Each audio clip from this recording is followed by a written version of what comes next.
ఈరోజు వాగ్దానంగా పరిశుద్ధ గ్రంథాలు తెరిచి గ్రంథం 18వ అధ్యాయము 10వ వచనాన్ని మనం చూస్తే, యెహోవా నామము బలమైన దుర్గము, నీతిమంతుడు అందులోనికి పరిగెత్తి సురక్షితముగా నుండును.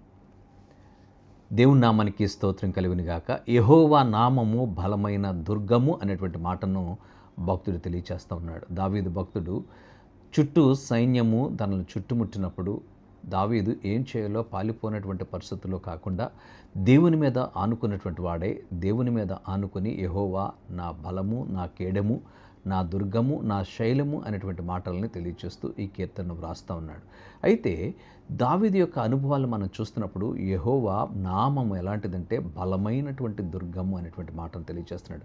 ఒక దుర్గం అనేటువంటిది మనం చూస్తే కోట గోడ అనేటువంటిది మాట. కోట మనకు చూస్తాం, మన భారతదేశంలో కూడా అనేక కోటలు ఉన్నాయి ప్రియులారా. మనకి తెలుసు ఎర్రకోట అనేటువంటిది, ఇంకా అనేకమైనటువంటి కోటలు ఉన్నాయి. ఆ కోటలోనికి ప్రవేశించడం చాలా కష్టం.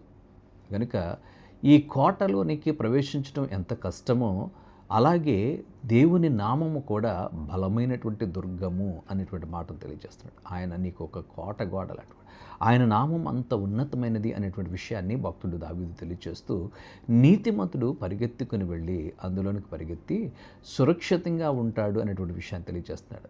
దేవుణ్ణి ఎవరైతే ఎరుగుతారో, యేసు ప్రభుని తమ సొంత రక్షకుడిగా ఎవరైతే అంగీకరిస్తారో, నీతిమంతుడు లేడు ఒక్కడునూ లేడని దేవుని వాక్యం సెలవిస్తుంది కదా.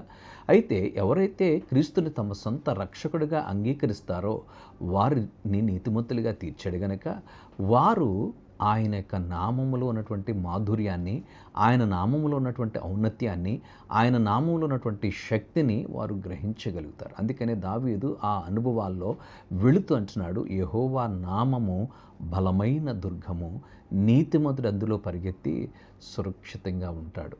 దేవుని సన్నిధిలో, ఆయన యొక్క సన్నిధిలో నువ్వు సురక్షితంగా ఉండగలుగుతావు. ఆయన నామం ఉన్నతమైనటువంటిది. అట్టి నామమును నువ్వు ఆరాధిస్తూ, అట్టి నామాన్ని నువ్వు స్తుతిస్తూ, అట్టి నామాన్ని నువ్వు కీర్తిస్తున్నప్పుడు దేవుడు నీకు విజయాన్ని ఇస్తాడు. అందుకనే దావీదు అంటున్నాడు, నీతిమంతుడు సురక్షితంగా క్షేమంగా నివసిస్తాడు అనేటువంటి విషయాన్ని తెలియచేస్తూ ఉన్నాడు. కనుక మనం దేవాది దేవునికి అప్పగించుకొని చిన్న ప్రార్థన చేద్దాం. పరిశుద్ధుడా నీకు వందనాలు. యెహోవా నామము బలమైన దుర్గము అన్ని లేఖనాల్లో నువ్వు రాయించావు. అందుని బట్టి నీకు స్తోత్రాలు. ఈ కొద్ది మాటలు మా వినికిడిలో దీవించమని యేసు నామమున అడుగుచున్నాము తండ్రి. ఆమేన్.